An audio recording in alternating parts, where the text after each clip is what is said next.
Hey, good afternoon, everyone. Welcome to the Conversations That Matter podcast. I'm traveling right now. I'm in Massachusetts for one day. One day to see some beautiful fall scenery.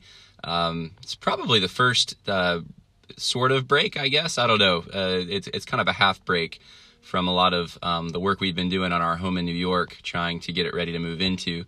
So it's peak foliage right now. And just hopefully, if you're following me on social media, I'll try to remember to take some pictures and post them so you all can see kind of what's going on. And it's funny, I actually went into town this morning to get a toothbrush because that's just how it works, right? Whenever you go away, even if it's for a night or two, you forget your toothbrush. At least I do. There's always something I forget, and usually it's the toothbrush. So got to go get a toothbrush. And I walk into a CVS, and of course I forget my wallet, and I realize while I'm on the way, and so I have to find a place. I've only done this twice in my life. I used Apple Pay on my phone, and so I asked him, "Do you have Apple Pay?" Yeah, they have Apple Pay. And then the guy at the counter goes, "You're not from around here, are you?" I said, "No," and he goes, "I could tell with that accent." And I thought, I don't think I have much of an accent, but there might be a slight southern. I mean, we were living 4 years in the South, so maybe I picked up some of that. And probably all the country music I listen to, it probably contributes a little bit. Or else, I don't know. But they have thick New England accents where I am right now. And it's New England everywhere. So, by the way, there's no better place to be. Maybe Canada. I haven't been to Canada in the fall. But New England fall... and winter to some extent. Christmas time in New England, it's pretty incredible. Of course, the places that still celebrate Christmas, because New England's pretty pagan, and unfortunately, a lot of what used to be there isn't there anymore. But I do digress. I wanted to talk today a little bit about Francis Collins and just what has been. Now, I guess it's been a few days that the story of him leaving the National Institute of Health has been talked about and examined.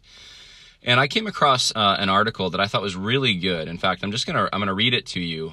First, I want to read for you a quote, though. This is from Slate magazine, 2009. So Francis Collins, for those who don't know, was the director of the National Institute of Health under Obama, under Trump, and now to some extent under Biden.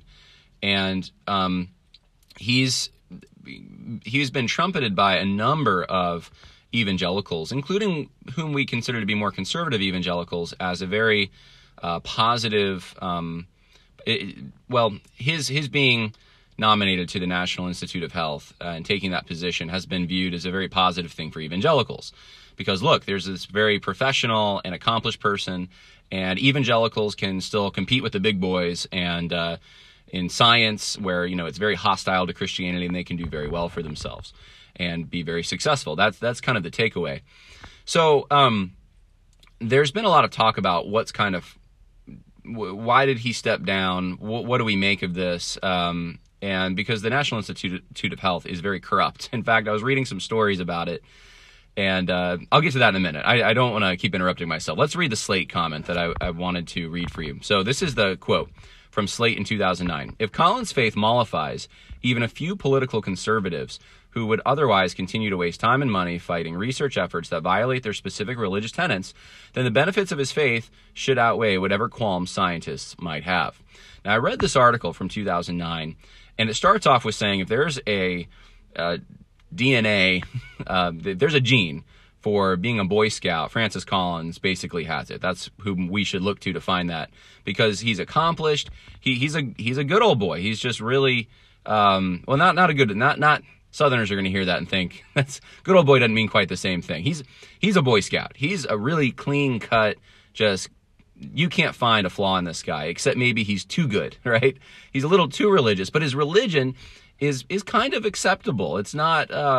He's not crazy. I mean, he believes in evolution. He doesn't think that life starts, at least he's dubious on whether or not life starts at conception. So he's kind of open to abortion. He's a lot like Obama. That's what the article said. And so he's palatable to evangelicals. He's palatable to the left, the secular left to some extent because of his science background. So that's kind of the point. That's how Francis Collins, when he got into the position, that's how a lot of people viewed him. Of course, there were some secularists who still didn't like him because he's a Christian, or claims to be. But the fact is, that's who he is, and that's how most people viewed him. Now that Francis Collins is out, the National Institute of Health is corrupt. I was reading some stories this morning. Even in the last 2 years or last year, you had 50 scientists resign last year amid. And the National Institute of Health was investigating some of this, but how did it get this far with foreign governments, especially China, being involved in paying people, doctors, scientists in the National Institute of Health to conduct experiments and do research and stuff. And you know where that research is going. There's for years, but really with the COVID stuff, this has really been amplified. The National Institute of Health has been essentially making a lot of money every time.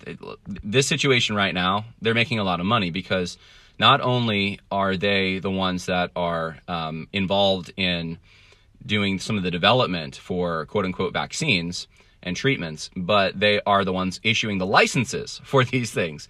So they're making money off of it. And then with private companies who want to use this technology, National Institute of Health is licensing it. In fact, you can go back 20 years, and there's articles that talk about Fauci when he was working for he was working under the National Institute of Health for a different organization under them, but basically he was doing the same kind of thing. And so it's a corrupt scheme that basically gives the National Institute of Health a lot of money. And they already have billions and billions and billions. So anyways, the point of this video isn't to go into the corruption, but I just want to let you know, if you go to DuckDuckGo, type in National Institute of Health corruption, you're going to find a lot of stuff there. So this is the organization Francis Collins, the Boy Scout, right, the evangelical Christian, is resigning from. Now, look, here's the thing. I was thinking of Daniel with this, right? Daniel, we could say, was in an evil regime working in that, but Daniel was uncompromising, right? And so I think there's a place for Christians who are uncompromising to be in positions of authority in places where there's a lot of evil going on, but they have to take a stand against that evil, right? That's kind of the key thing. You can't just be okay with it when you have the power to do something about it. And when it's, especially if it's in your purview, if you have the responsibility to oversee something, then and you don't, and you kind of look the other way, or you become part of the corruption, then that's where I think things get very wrong. And so that's part of this. And look, if you're powerless to do anything, if it's not in your purview, if it's not something you're directly responsible for, we can talk about that. There's not necessarily maybe a sin involved there. But if you're the director of the National Institute of Health and foreign governments are somehow on like almost a systemic level getting involved in funding some of the scientists who are doing research, if you're paying yourself all this money to do development of treatments and so forth, and making money every time there's a need for some kind of a treatment, like the current situation we're in. And there's ties even to a certain laboratory and gain of function research and these kinds of things. You got to start scratching your head. You got to start saying, I don't think this is just ignorance. I don't think this is just someone who's kind of passively and just ignorantly doing the best that they can in their position, but everyone around them is corrupt. You kind of have some responsibility when you're the director. All right, so let me read the article that I want to read for you. This is from Nate Fisher, who writes for the American Reformer. And I thought this was just a really good article. And in the question that's coming up, this is the question I want everyone to think about. Are there certain industries that Christians should not be involved in? Are there certain positions, certain jobs, Christians just, you know what? I can't take that job. It's compromising, even if I just say yes to take the job. And does that mean that we are pushed out of the coveted influential positions because of our convictions as Christians? That's a question. And I think it's a question we really got to grapple with. We really need to be able to think through and answer, because it used to be that you could pretty much do just about anything in the United States. Anything that was legal, Christians could be involved in that. And I just don't think that's the case anymore. Here's the article. On Tuesday, Francis Collins announced he is resigning from the National Institute of Health. Collins has long been celebrated by evangelical influencers, and upon his departure, Those praising him included Russell Moore, Tim Keller, and David French. By the way, I'll stop here. If you go to Woke Preacher Clips, they have a clip of Rick Warren praising Francis Collins because they met when they were both speaking at the World Economic Forum in Davos. I kid you not. This is from like 2009. And Rick Warren just praising Francis Collins. He's not partisan, which is, I mean, this is what these guys covet, is the being known as accomplished in the world, not partisan, balanced, that third way type stuff, but still hanging on to some kind of a Christian leadership position. And so, I mean, Francis Collins is like the poster child for this. So, all right, let's keep going. The well-credentialed evangelicals who populate urban churches, like Keller's, have been taught to aspire to a faithful presence in elite institutions, and Collins is often viewed as epitomizing this. He succeeded not just at an elite level, but in a scientific world, a domain where Christians have particularly hard time gaining respect. Yet Collins' record over his 12 years atop the NIH shows serious and repeated moral compromises. That he continues to be praised as a model of elite adjacent evangelicals suggests that what matters is the presence in elite circles far more than faithfulness to any clear Christian moral standard. Bingo. That line right there. That's exactly true. What do these people value? What do the elite evangelicals, the social justice evangelicals, what do they value? What is important to them? Being a presence, being part of the group, being part of the in crowd, having a seat at the table.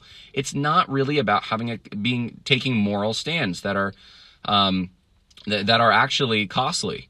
It's about still being a Christian, but also being part of the in crowd. Let's keep going. Collins's most troubling action was his explicit defense in 2018 of research using fetal tissue from aborted babies and the NIH's 2021 resumption of such research under his leadership after a 2019 moratorium. This August, documents were released revealing that under his watch, the NIH had given at least $2.7 million to researchers who sought out aborted babies with a high quota of minorities to harvest their organs. And elite adjacent evangelicals have departed from traditionally, by the way, I'm going to stop right there. If you really care, right, about Black lives, if this is something that really is important to you, you really mean what you say, is in your heart about BLM and all that, you would be going after Francis Collins. He would be on the hit list. He's not.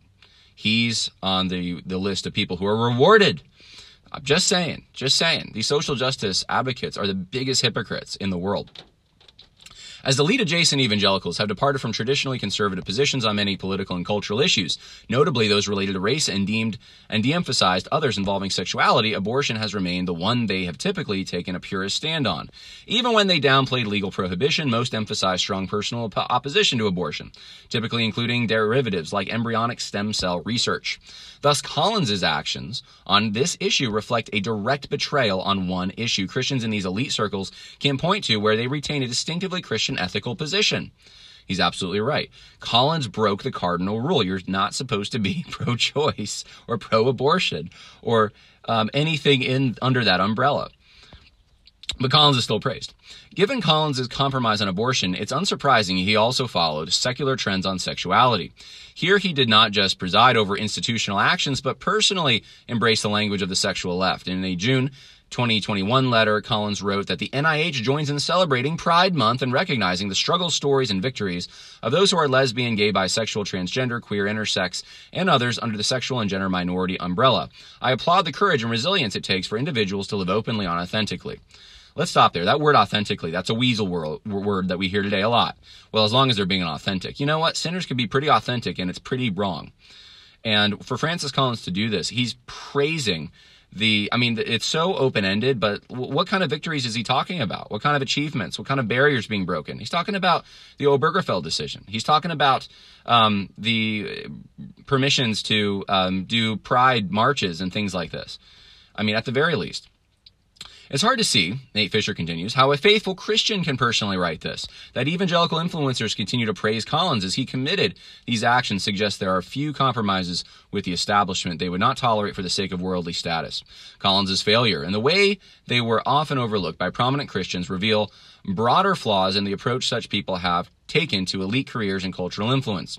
This approach, reflected in James Davidson Hunter's 2010 book, To Change the World, and Keller's 2012 book, Every Good Endeavor, tends to celebrate prestigious careers while discouraging conflict over moral and cultural issues. This presence at elite levels was often portrayed as allowing Christians to do more to exert real influence in these circles and institutions than the more provocative approaches evangelicals have been known for. Yet, more recent assessments suggest that Christian influence, this approach was supposed to manifest has not been realized. Okay, so he's saying, look, this is the whole strategy. The whole thing Tim Keller and all these guys are trying to do, Russell Moore, is like, we're going to subversively come in. We're going to go to these elite sections, these elite powerful circles. We're going to infiltrate them, and then people are going to want to become Christians because they're going to want to look at us and they're going to say, man, I like that guy. That guy's a Boy Scout. He's clean cut. Look how good his life is. Look at how accomplished he is. I mean, he's just got it all. We like him, his personality, the force of his personality, will become Christians, and that's how we're going to influence. And Nate Fisher saying, yeah, did that work out? Didn't work. Timothy Dalrymple, the publisher of Christianity Today, wrote a piece describing these urban church Christians as more likely to live on the margins of power than those who took older evangelical approaches to politics and influence. He followed up by noting that despite their often elite careers and status, these Christians lack political and cultural influence. Cultural trends, especially in the circles in which these Christians live and work, suggests Dalrymple is correct. Collins spent decades participating in evangelical conversations about faith and influence and reached the pinnacle of his field. That even with such power, he bent to secular morality instead of bending the NIH to Christian morality reflects the elite-adjacent evangelical culture where theoretical influence is celebrated, but accommodation to secular demands becomes the norm. This reflects the emphasis of the faithful presence narrative popular among such Christians. Discussions typically focus on the elite presence, but place little emphasis on the actual use of power in such roles, and offered few clear lines for the limits of acceptable compromises. While this accommodation has helped achieve the desired status in elite circles, it has not conveyed the Christian influence that was often described as its ultimate purpose. Mission drift. This is called mission drift. So you have a purpose, but you get derailed, and the new purpose is the means by which you were going to accomplish the purpose. So you were going to drive to the store to pick up something, right? And the means to get there is you're in your car, you're driving, you're on the road. But suddenly the purpose in your mind becomes being on the road in your car. And that's you're just taking a drive, right? That's what we're talking about here. The means by which to accomplish this influence became the purpose altogether. In Collins's case, I'm continuing with what Nate Fisher said here, the result was actually grimmer than simple failure to achieve impact. As head of the NIH, Collins played a role in institutional actions, including funding fetal organ harvesting. Through a career celebrated as a shining example of faithful presence, he became an active participant in a grotesque evil. It is clear Christians need more robust models for how to address politics and culture and how to use power. This is part of American reformers' mission. But for Christians who do not embrace doctrines that actually prepare them to fight against evils in the institutions they help lead, perhaps it's better, for the sake of their souls, that they do not even venture into these institutions. Nate Fisher, American Reformer, excellent article and 100% true. That's exactly what we need to be thinking about now. Having a personal relationship with Jesus, or saying that you do at least, saying that you signed a card, whatever the case may be, isn't enough to be in these highly compromised environments. You got to have a backbone of steel, and you'll probably be fired pretty quickly into it if you actually retain some of your Christian convictions in some of these circles. I'm not saying they're all gone, but a lot of them are. You get to the higher levels, it is very difficult. And so if you do not have that backbone of steel, if you're not a Daniel, better don't even go there. Know your limitations. That's what Clint Eastwood would always say that, right? A man's got to know his limitations. I don't even know where he said that, but I just, for some reason in my mind, just had a vision of Clint Eastwood saying a man's got to know his limitations. But it's true for Christians right now. We've got to know our limitations and how strong we are. I mean, if you have a weakness for money and power, that's strong enough to make you compromise your convictions, don't get into these fields, or don't go as high up on the ladder. And look, I hope and think there are Christians who are willing to take stands and are willing to take personal risks. We need that. We need Christians who are willing to do that. In fact, I was just thinking recently about, politics is such a dirty game. Who wants to be in it? But we need Christians in it. So especially on the local level, if you're a Christian and you say, I don't like politics, you're probably one of the people that most needs to be involved in it. But the higher you go, the more compromised things can get. And Francis Collins is an example of this. Let him be an example to all of us. He got to a certain level, and there was a lot of compromise going on, at the very least, a lot of moral compromise. What use is it to be an evangelical? What use is it to be a Christian if you're not going to behave like one? So wanted to just throw that out there, something to chew on, something to think about, and to consider whether or not there are some places where Christians should not be involved, or if they are of a certain temperament or a certain level of strength, maybe they shouldn't be involved.